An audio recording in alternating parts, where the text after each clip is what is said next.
on, everybody? Welcome into another edition, this morning's edition of Boo and Tony in the morning. It is the morning. Here we are. What's up, Boo Maddox? Hey, we're cranking. We're doing this thing. We're doing the thing. My name's Boo Maddox, team lead, the #1 team in the world at Real Broker. We're actually going to talk about them a little bit today because I think they're starting to make a little bit of noise within the industry. The stock price is up 300 and something %. The rev share is popping. And the question is, why are people joining Real Broker? We're going to get into that here in just a second. We are. If you're new here, my name's Tony Acosta, 13 years in the business, principal broker. What we do here is we go all over this guy's favorite app, look for things that real estate people are saying, and we talk about it. It's just that simple. Hopefully you get some value. Let's roll the first one, Tingy. Here we go. Ooh, I got some opinions on this one today for Maximo for show. Maximo, first of all, actually, never mind. Go ahead. We're going to talk some crap? You were going to say something, huh? The Maximo's fine, the faux show, I'm not so show about the faux show. Name? You don't have to be racist. Desk time at real estate offices should be abolished. Outdated practice that doesn't present any value to clients or agents. First of all, I want a fist fight for show. Faux show. Here's what I believe. I truly believe that COVID did a lot of damage to people. Yeah. So much damage. Why? Because all of a sudden we feel like, and are there a select few that can thrive working from home? Maybe, but the majority of us, it's a totally different atmosphere. And now everybody wants to work remote. Nobody wants to go into the office.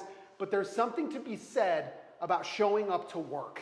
There's something to be said about clocking in. There's something psychological happens when you go and you clock in. Now you're at work. It's a different mindset. It's a different environment. And so what we've seen here at this office, and I'll let you speak to this as team lead, and this was your brilliant idea, but when agents come into an office every single day that has structure, they know what they're supposed to do, they're not just sitting there doing nothing, agents will produce more, 1,000%. We have the data. This isn't my opinion. Agents will produce more if they can dedicate at least 4 hours a day to their business instead of being at home answering a couple of emails and then you're watching Game of Thrones by 1 p.m.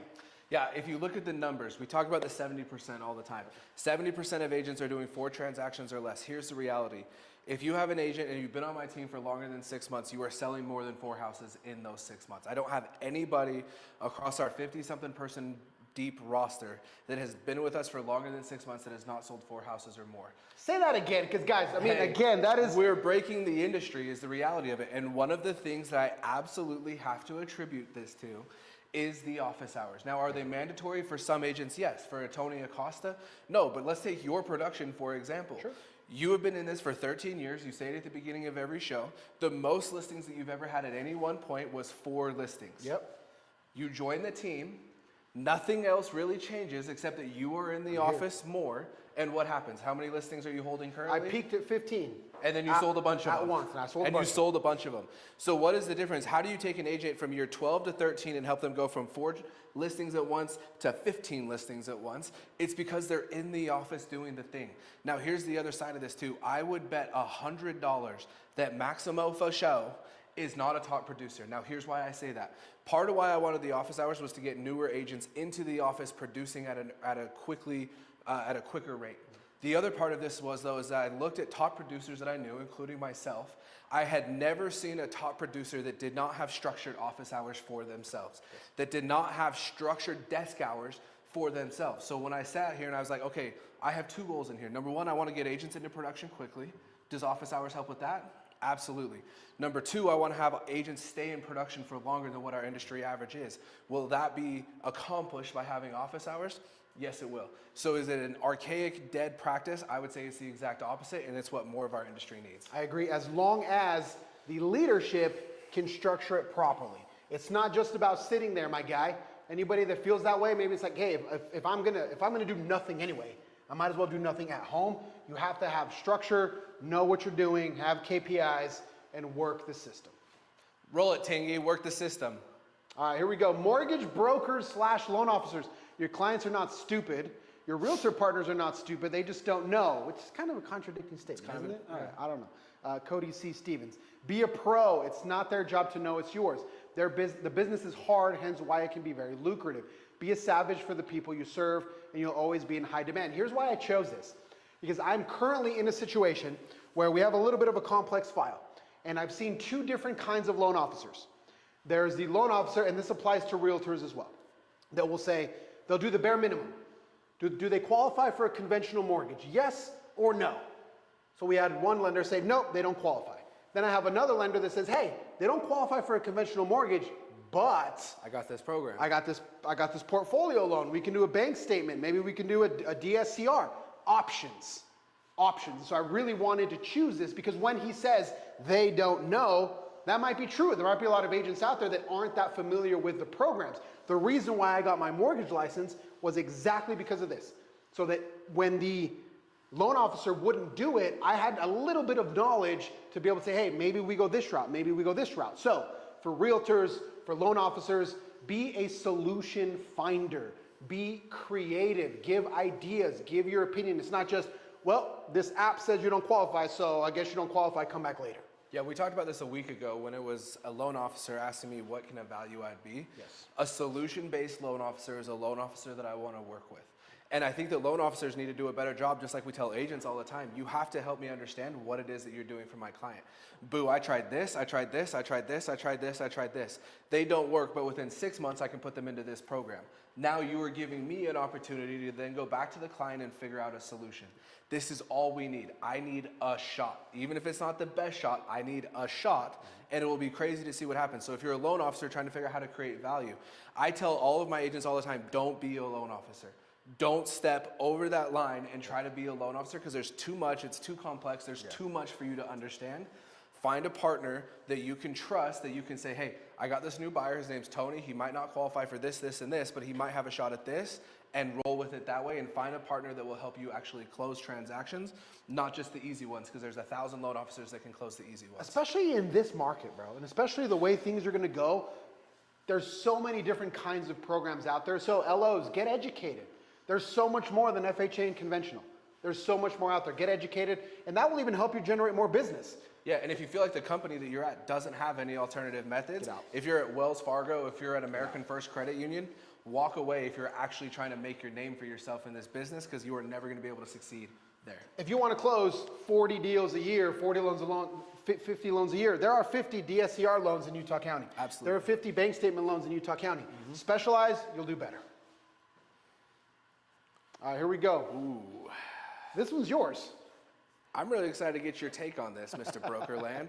I am posting anonymous, because I don't want to get bombarded. But why is everyone going to Real, the Real brokerage? How are their fees? What is different about them that literally everyone in Florida is making the switch? Now, I'll cover the fees. It's $85.15 up until you cap it either $6,000 or $12,000. There's your fees. There's your fees. Okay? Now I want you to explain to everybody, as somebody that's bounced around, was once a discount brokerage agent. You joined Real before you joined the Perry Group. Yes. I was the opposite. I joined the Perry Group and At the same time. just de facto joined Real Broker. Right. Why did you join Real Broker? So I owned an agency for just a little bit over 2 years. It's called 1% List Wasatch Front. It was a great model during the pandemic. Didn't have to do much to sell a house. You put a sign, you're good, you're done. Now, the reason why I joined Real, and when I get to interview agents or talk to agents about Real, here's what I always state. It's flexibility. It's options. It gives you options to build your business how you want to build it. Here's what I mean by that.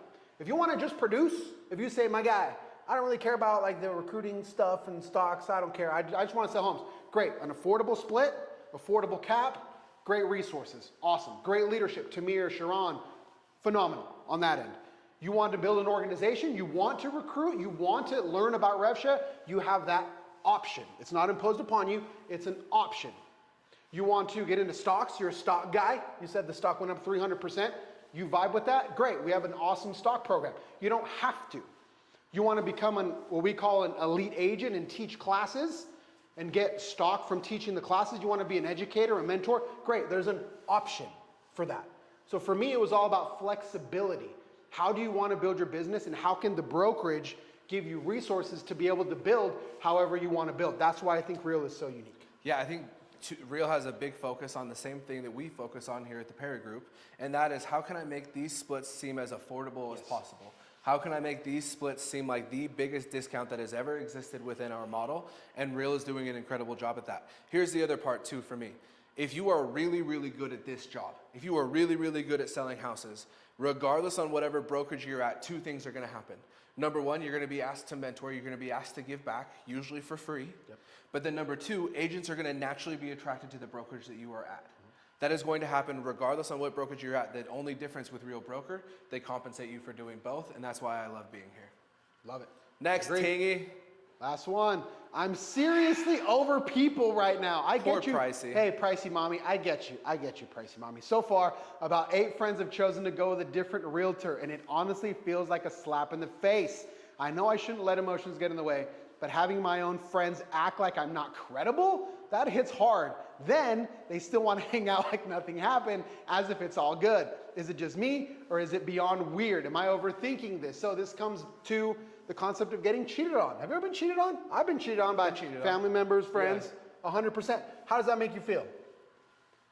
Early in my career, Yep. it sucked. Now? It doesn't happen. Why? Because I am really good at what I do.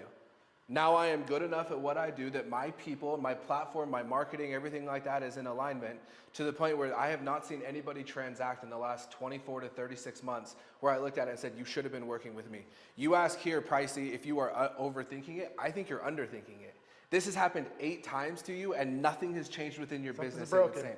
You need to be overthinking this. You are underthinking it at this point. Not enough has changed within your business on number 1, on number 2, on number 3, on number 4. If you get to 8 people deep that you feel like should have been working with you and they didn't, that's on you, my friend. That's an emergency. That's on you, my friend. You got to completely pivot. Whatever you're doing, if you care about those 8 people, whatever you're doing is not working. And I say that with all the love and grace that I can possibly offer you, but you are underthinking this. You should be taking this as a slap in the face. You should absolutely be emotional and you should absolutely have an opinion. Are your friends wrong for doing it? No, you messed up. You done messed up. That's the reality of this. Right, 100%. I often say when we teach seminars, if you don't have enough business, it's because one of 2 problems or both. Either not enough people know you exist, or the people that do know you exist don't yet see you as the slam dunk, no questions asked, number 1 option. So you need to ask yourself, why? You are not entitled to anybody's business. I am not entitled to anybody's business. If they chose another agent, there's a reason for that. This is a meritocracy. That other agent did something that made them feel comfortable enough to then work with them instead of you.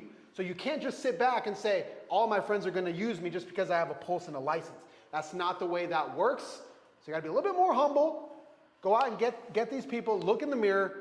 If you don't have enough business, number 2, because the people that know you exist don't yet see you as the number 1 option. Change that, and you'll stop getting cheated on. Yeah, here's my piece of advice for you, Pricey. If you're really feeling up to it and you really want to make a change, call all 8 of those people and say, hey, Tony, help me understand what I did in my business that didn't help you. Because it's going to come down to one of 2 things. In a humble way. In a humble way, not in a catty way. Yep. Hey, I am trying to better my business. Help me understand where I messed up. Either they don't know about you or they don't trust you. Both of those are going to sting like hell. But if you can get the real feedback out of them, hopefully it's not divided 50-50 and you got to revamp everything. Hopefully it's split somewhere down the middle and you can come up with a way to say, hey, it was just that they didn't know that I was an agent. That's an easy fix. Or that they don't see me as credible. Also an easy fix if you have the feedback. If you don't have the feedback, damn hard to do. Because otherwise you're going to end up hating people. Don't burn relationships or bridges over real estate transactions. Learn to provide more value, and they'll pick you on the next one, Pricey Mommy. And just understand, you are not entitled to anybody in this business. We'll see you all tomorrow.